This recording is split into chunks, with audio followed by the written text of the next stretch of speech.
We are live in the West Village, a little bit different. Obviously, got the glasses, the backwards hat. This is what I look like on a Saturday. Just wanted to let you guys know a couple thoughts that were going through my mind. Obviously, you're used to me in the office and everything else, but today, bright and early, 8 o'clock here, and in the West Village, obviously most people are hungover and just not even going out. But what I wanted to talk about are two things that I've learned. And so I journaled this morning, which I don't really journal on weekends. I keep it to weekdays, not for the simple fact of, just something small, which is, why do I even need to do it on weekends? Good luck out there. It's going to be cold.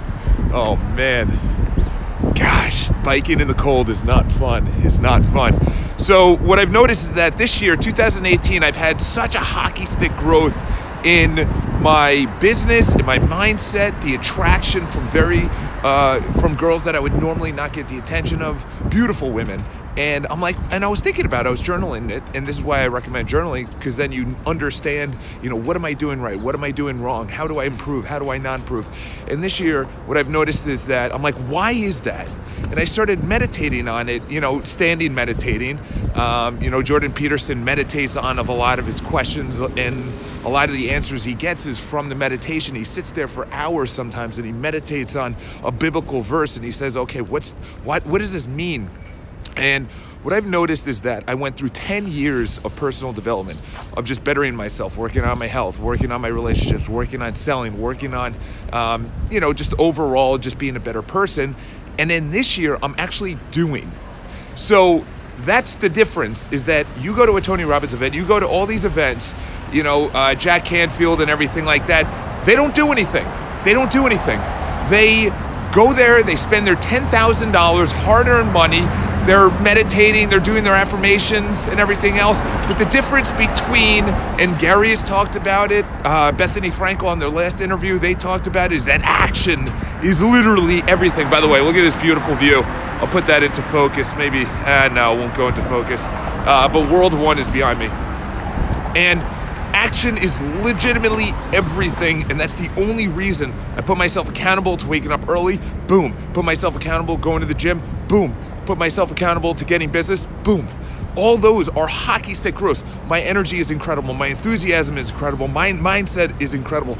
Obviously, it's only going to get better, but that's the thing, is that when you keep it at such a low standard, which I'm about to get to right now, which has nothing to do with what I was just talking about, when you keep it to such a low standard, that's what you expect of yourself. And the reason that I was where I was is because I was accepting that. I was accepting that I was uncomfortable talking in front of people like behind me, but now I don't give a shit. It's the mindset, number one. Number two is, I was on a date last night, very attractive girl, and this is really, really funny. This is extremely funny because I was thinking about, I'm like, what did I see when I first met her? And the first thing that I saw when I first met her was her beauty. She was stunning. She's, if you saw her, she's probably 8.5, right around there.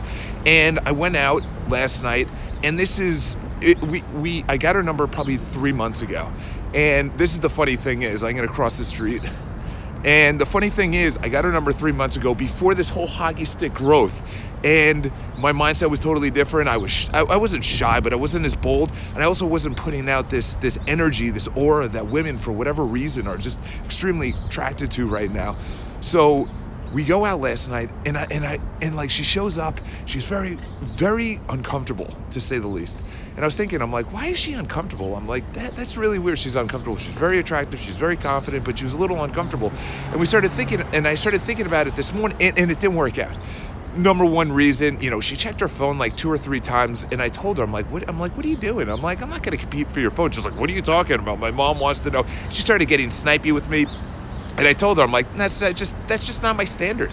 My standard is, we're out, we're gonna enjoy ourselves, and we'll check our phones later. Why do you need to check your phone? So that's unattractive, number one. Number two is, her body language wasn't on. So that was number two. Number three is, we went to the second place, and you just feel it or not. So I literally brought it up. Back in the day, I would not bring it up, but I just said, I was like, nah, She's like, what do you mean? I'm like, it's just, do you feel anything? Is it me? You know, should we just part ways now? Why go for, you know, a third place or anything like that? And we ended up parting ways. And I thought about it this morning, and I said, number one is I have to pre-screen. And obviously, so I met her here. My hockey stick growth happened here. So I'm totally different paradigm where I was than when I met her, number one. And then now I met her here, so I'm further along. She's still the same person. I'm totally different. And what I noticed is that I have to pre-screen. So pre-screen is, you know, what do you want in life? Not what do you want in life, but just really, maybe even that, because for me, I don't want a relationship. A lot of the girls my age, they want a relationship. They want all these things. So that really comes down to a standard. What is your standard? Is your standard that you allow anyone to check their phone in front of you? Is your standard that even if they're not into you, but they're attractive, that you're still into them? It's like, no. Okay, so number one is take fucking action. That is literally the number one thing. Action is the smallest thing. It's not gonna come like the hockey stick growth. It has taken me 11 years to get to the hockey stick growth, number one. Number two is have standards. The way to have standards is say, what do I want in a girl? What's acceptable to me? What's not acceptable? What will I put up with? What will I not put up with? So those are my Saturday morning thoughts. I can't even spell it out anymore. It feels way more comfortable walking down the street in New York City. My hand is frozen right now. 28 degrees out. Have an awesome day. Leave your comments below. Enjoy St. Patty's Day.